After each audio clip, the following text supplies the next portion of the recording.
আরেকজন প্রশ্ন পাঠিয়েছেন, বলেছেন প্রতিদিনের যে দান সদকা সেটা অনেক সময় প্রতিদিন রাখি, আবার মনে না থাকলে মাসে কয়েকদিন ডলার বাড়িয়ে দান বক্সে রাখি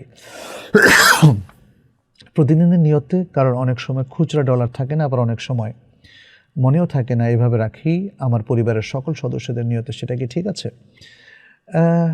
এটা তো আপনার জন্য একটা অপশনাল কাজ। আপনি নিয়ত করেছেন প্রতিদিন কিছু দান খয়রাত সাদাকা করবেন, সেটা ডলার হোক, রিয়াল হোক, টাকা হোক বাংলাদেশে, অথবা অন্য দেশের পাউন্ড স্টার্লিং হোক, যাই হোক, এটা রাখতে পারেন। কোনো দিন যদি বাদ যায় অন্য দিন সেটা পুষিয়ে রাখবেন, আর কখনো যদি বাদ যায় মনে না থাকে রাখলেন না, তাতে কোনো অসুবিধা নেই, কারণ এটা তো আপনি নিয়ত করেছেন।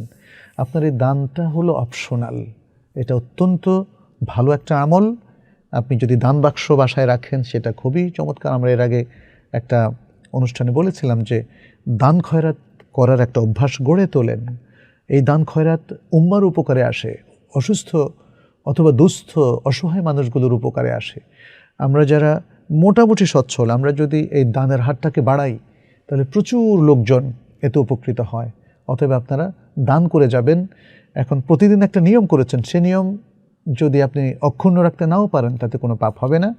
আপনি সে নিয়মটা পালন করবেন, করতে পারলে ভালো, না করতে পারলেও কোনো সমস্যা নেই, যেহেতু আপনি ফরজ কোনো নিয়ম এখানে ইম্পোজ করেননি বা অনুসরণ করছেন। আর যদি জাকাতের বিষয় হয় তাহলে জাকাত পাই পয়সা করে আপনাকে বের করতে হবে, সেটা ফরজ জাকাত।